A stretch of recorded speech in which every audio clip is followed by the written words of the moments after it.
August er en fantastisk måned til å dra på fjelltur. Den største sommervarmen er over, bær er moden og det er bra med fiske. I år spurte min kone for første gang om å bli med etter 19 års ekteskap. Så flott, sa jeg. Dette har jeg gledet meg til i alle år. Jeg la opp en rundtur på Rondane, men når tida kom var det spådd 2 grader og snø der. Så vi drar heller til Hallingdalsfjellene, hvor vi har hytte. Hun kjenner til området fra dagsturer. Nå vil jeg vise henne det flotte fjellet som ligger lenge innover. Her har jeg gått gjennom på min første etappe av prosjektet mitt Norge på tvers. Dette blir ingen ekspedisjon. Dette blir rett og slett å leve ute i en uke i fjellet. Ekte friluftsliv. Dette er noe helt annet enn den første turen som vi hadde, som du tok meg med ut på. Det var regn, regn og regn. Jeg måtte tre på meg en våt, kald bukse på morgenen. Det var ordentlig snadder. Husker den? Jeg husker den. Og når du til slutt måtte, du var så tissetrengt at du var gul i øya, og du til slutt måtte bare på do, så fikk du 14 myggestikk i baken før du visste ordet av det. Det var en deilig tur. Sjansene for at det skal bli bedre, den er i hvert fall til stede nå. Klar til løsning nå. Kommer til å ramle inn igjen i bilen.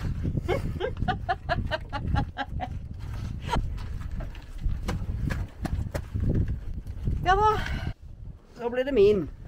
På 19. Sånn det skal være. Karfolka skal bære litt mer. Det er det jeg har deg til. Send til, ja. Ja. Der. Glemt opp da. Snapp. Ja. Vi må gjøre noe. Vi må snappe. Skal vi ha sånn en, eller? Det hadde vært nydelig. En søt liten pursjokort og en liten lekekamerat til prinsessa. Ja. Det hadde vært fint. Da har vi 2 katter. Se så vakker han er.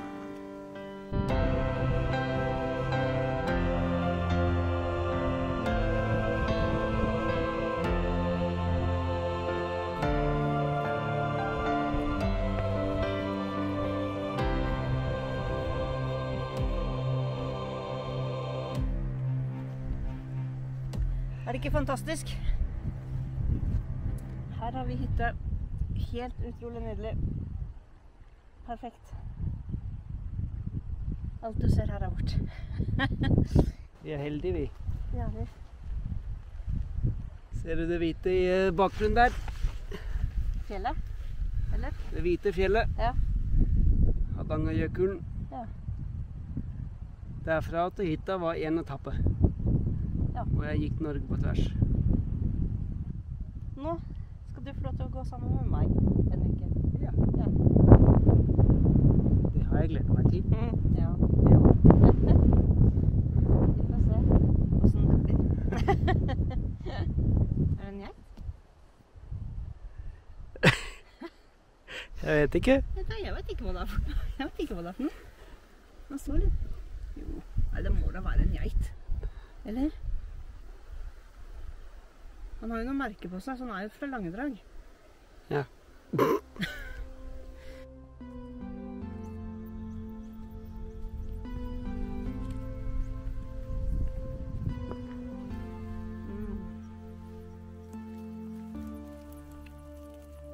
Nydelig. Når jeg har på flymodus, har man dekningstegn da? Nei, hvis du har på flymodus, så har du ikke noe dekning. Nei, men jeg skulle ikke snappe, jeg skulle bare ta bilde. Ok. Men skal jeg snappe? Nei, du trenger ikke det. Nei, jeg skulle bare ta bilde. Du har jo snappa i dag allerede. Ja. Ja, friluftsliv, det har fått en ny dimensjon med alle duppeting som man kan ha. Ja, Og snappe og filme og alt mulig. absolutt. Nå snakker vi utsikt.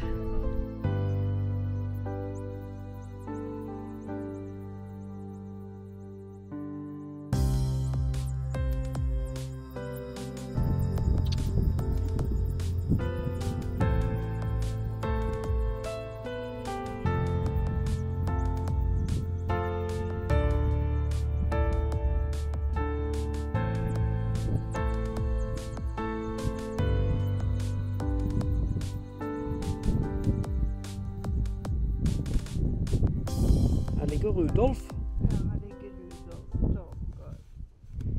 Men her mangler det en del. Har det blitt av huet? Det ser så merkelig, det er litt sånn skjært der. Men sånn. Hvor? Det er ved, Her, akkurat det her. er ved foten, ja. Kanskje det er liksom ingenting som er rørt her. Mens alt annet er ribba. Det ser jo helt merksnodig ut. Kanskje den blitt slakta.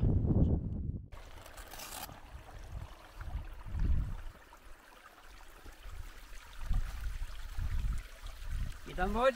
Er du fornøyd med dagens fangst? Jeg er bare én. Den var ganske stor, da.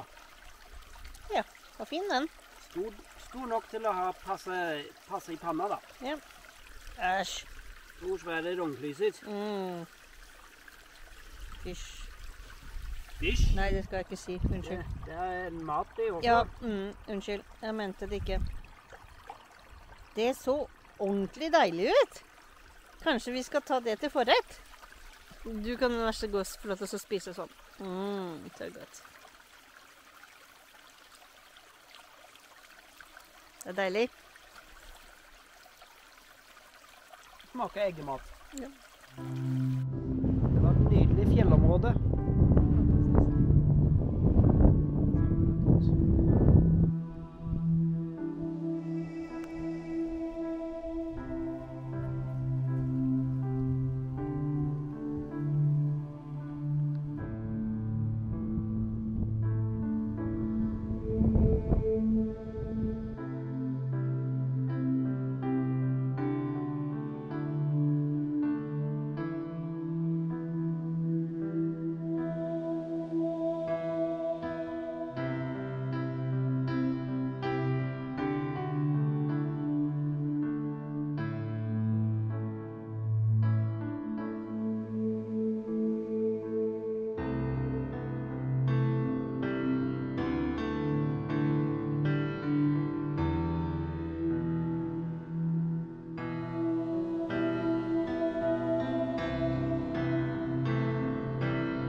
Du? Det var skikkelig hønt. Ja.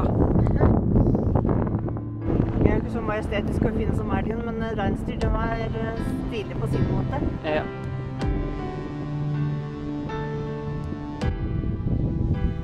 Der nede, der skal vi sove i natt, kjære. Gleder meg. Litt i reinsdyrflokken. Det blir kjekt. Det går helt fint.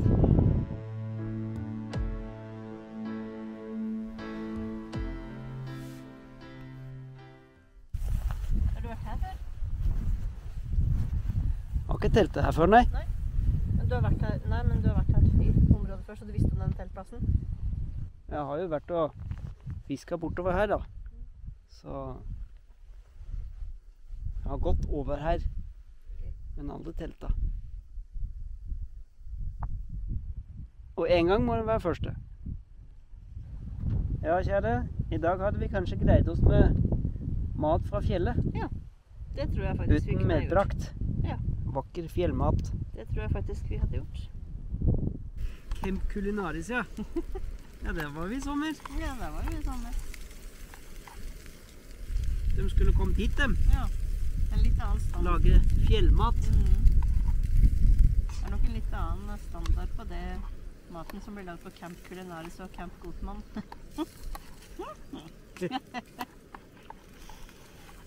Ja.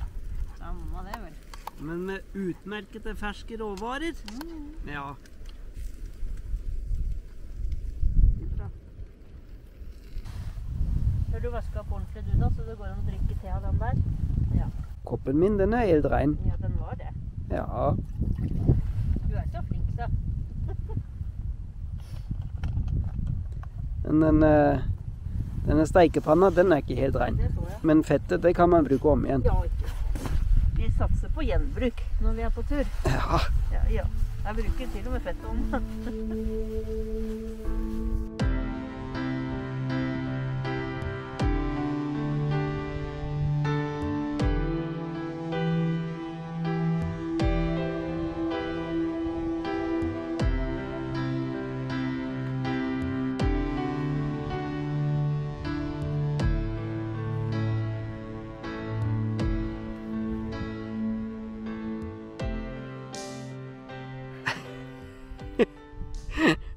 Det skal på face.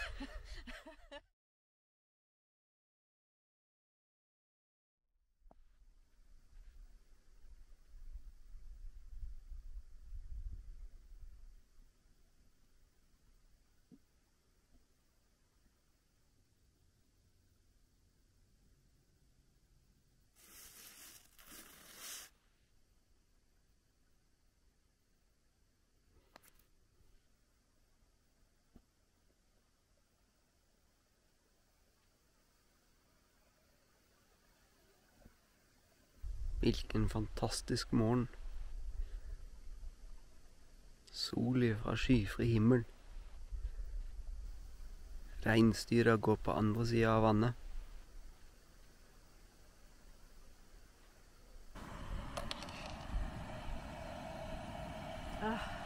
Den deiligste lukta på morgenen. Nykokt kaffe. Det må man ha, selv om man er ute på tur.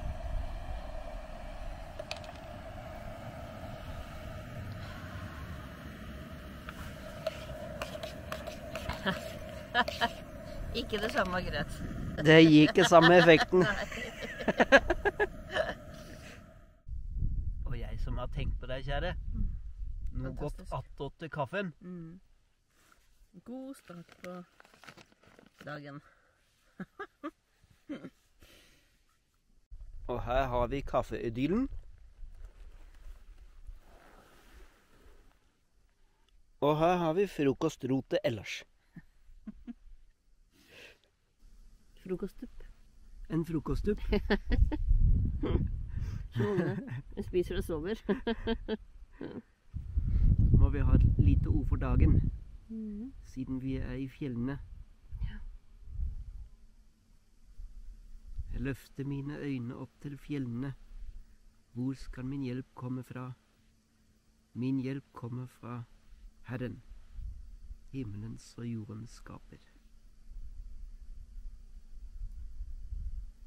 Det er godt at vi kan regne med han hver dag. Der kommer duen. Den hellige ånd. Der kom den hellige ånd over oss.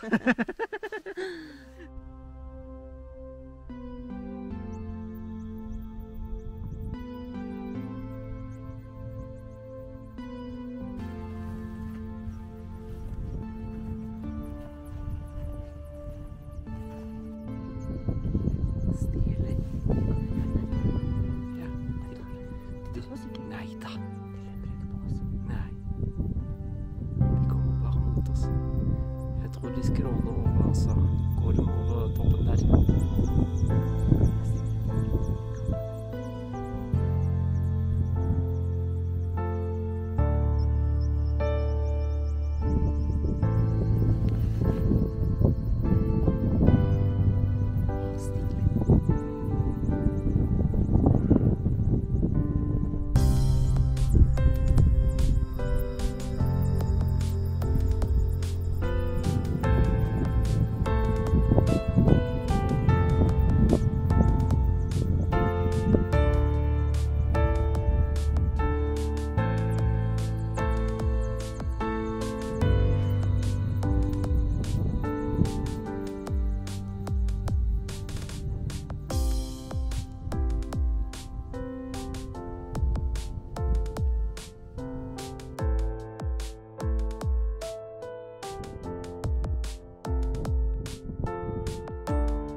Hva var det din mor pleide å si? He-he. Kyss meg der jeg er høyest når jeg peller typen der. Eller blåbær?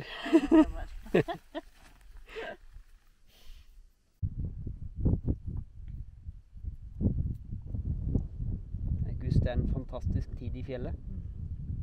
Nydelig. Masse bær. Perfekt.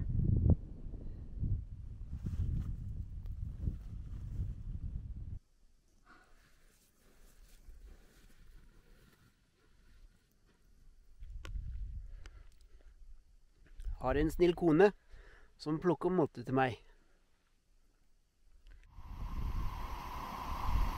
Et lite mateksperiment. Kreklingdrink.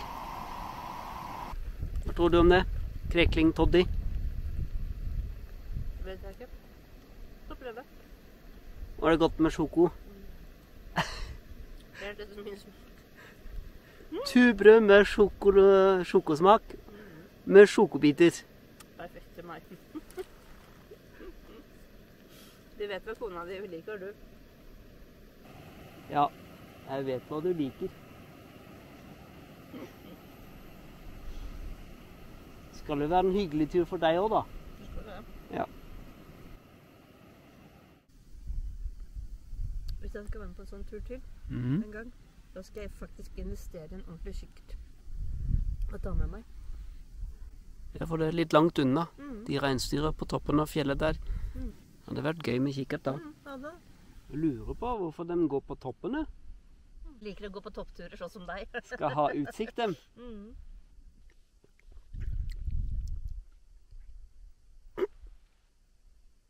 Et hint av bærsmak. Det er fint det bare.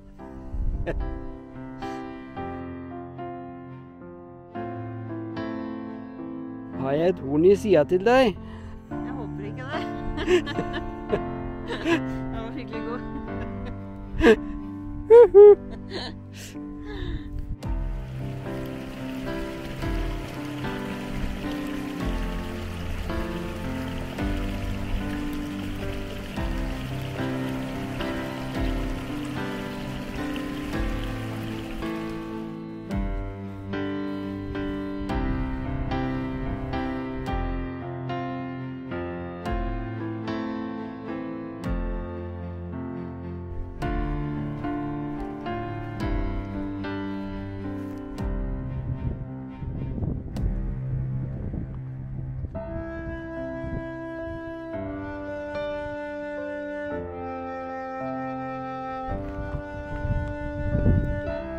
Toppen. Alltid en topp bak en topp. Ja, alltid. En topp bak en topp med deg. Åh.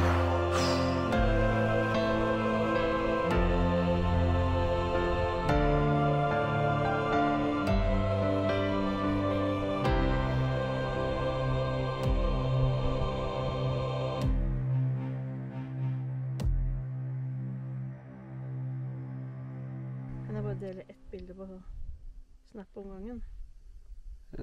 Kanskje det. Jeg har ikke Snap. Jeg kan ikke snappe. Får blåst topp. Men jeg tenker det er på vinterstid her.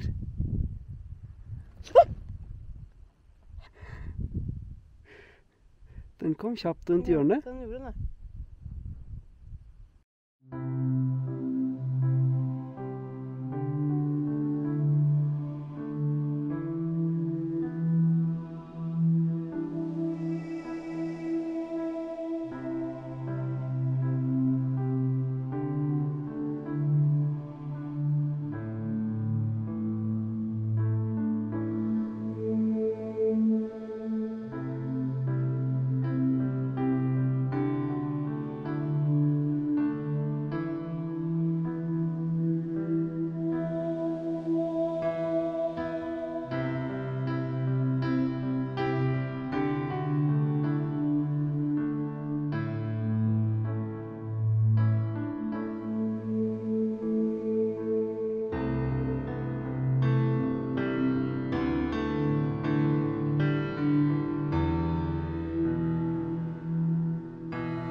gjør det en gang til, og så sier du det en gang til.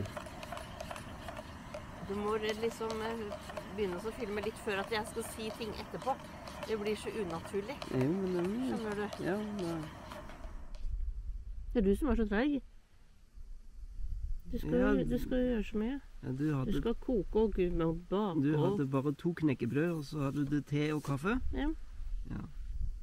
Jeg må bake lunsjbrød, og så koke havregrøten. Og te. Da går tida.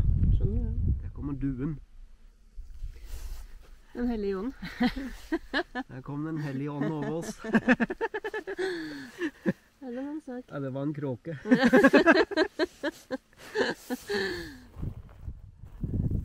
Har jeg et horn i siden på deg, eller? Til meg. Ikke på meg, men til meg. Har jeg et horn i siden på deg? Til. Horn i siden til deg.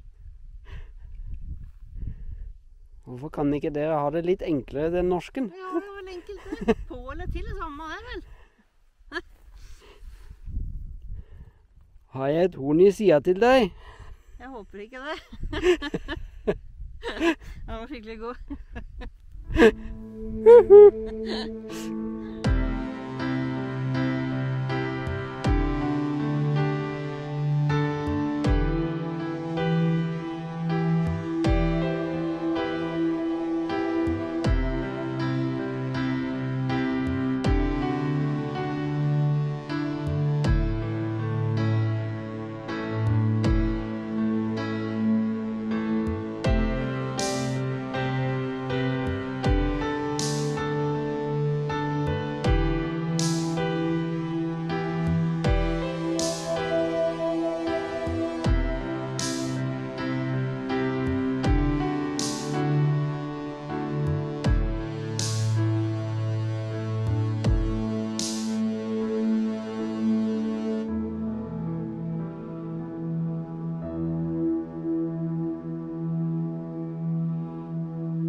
Ser du den steinen der oppe? Ja. Det er jo helt utrolig at den ikke vipper. For 5 år siden jeg gikk over her og gjemte Harestøa, så prøvde jeg å dytte ned. Ja, det klarte du ikke. Du ser at den fortsatt ligger der. Jeg ser jo det.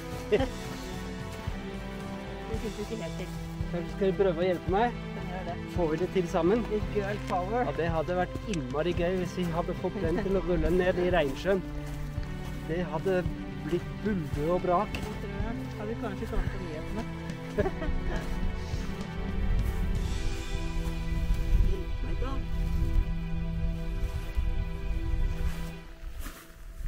Jeg greier ikke det alene.